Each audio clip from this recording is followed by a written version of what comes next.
Il y a des histoires qui commencent avec un sourire et finissent avec un silence. La leur, pourtant, ressemblait à un conte. Deux âmes qui s'étaient trouvées quand elles ne cherchaient plus rien. Elle s'appelait Lina. Une fille douce, calme, toujours souriante, même les jours où la vie lui faisait mal. Elle avait cette manière de donner, de tout donner, sans jamais demander en retour. Elle était lumière. Et lui, il était perdu. Et peut-être que c'est pour ça qu'elle l'avait choisi, parce que les âmes blessées reconnaissent toujours celles qui savent guérir. Au début, il la regardait comme un miracle. Chaque message de bonne nuit, chaque prends soin de toi, chaque câlin volé. Il les gardait précieusement. Mais les humains ont un défaut terrible. Ils s'habituent, même au plus beau. Avec le temps, il a commencé à moins répondre. À remettre leur rendez-vous à plus tard. À oublier ses petites attentions. Elle continuait de l'aimer fort, mais en silence. Parce que parfois, aimer, c'est accepter de souffrir un peu. Elle lui écrivait des messages longs, remplis de douceur. Il lui répondait par un OK. Elle lui disait, tu me manques. Il disait, on se voit bientôt. Et ce bientôt ne venait plus jamais. Pourtant, elle restait. Parce qu'elle croyait en lui. Parce qu'elle voyait en lui quelqu'un de bon, même quand lui-même n'y croyait plus. Mais un amour qui n'est porté que par une seule personne, finit toujours par s'épuiser.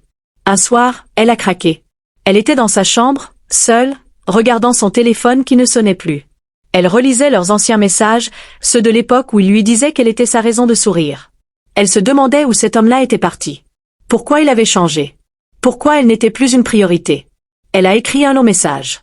Un message qu'elle n'a jamais envoyé. Tu sais, parfois j'aimerais que tu me voies. Pas seulement me regarder, mais vraiment me voir. Parce que je me perds un peu plus chaque jour. Elle a effacé. Et elle a souri. Comme toujours. Même quand ça lui faisait mal. Le lendemain, elle a pris une décision. Pas une décision de colère. Pas une décision de vengeance. Juste une décision de survie. Elle s'est dit. Je vais me retirer un peu. S'il tient à moi, il viendra. Alors elle a arrêté d'envoyer des messages. Elle a arrêté de l'appeler. Elle a arrêté d'être la première à faire un pas. Et ce silence a été pour lui une simple journée normale. Il ne s'est rendu compte de rien. Il vivait. Il sortait. Il parlait avec ses amis. Et elle attendait. Elle espérait un tu vas bien. Ah pourquoi tu es silencieuse? Ah tu me manques. Mais rien n'est venu. Les jours ont passé. Puis les semaines. Elle devenait une ombre dans sa propre vie. Et dans la sienne, elle n'était plus rien. Un soir, elle s'est regardée dans le miroir. Et elle s'est dit, je ne peux plus continuer à me détruire pour quelqu'un qui ne remarque même pas que je me brise. Alors elle a fait quelque chose de simple, mais de terriblement douloureux.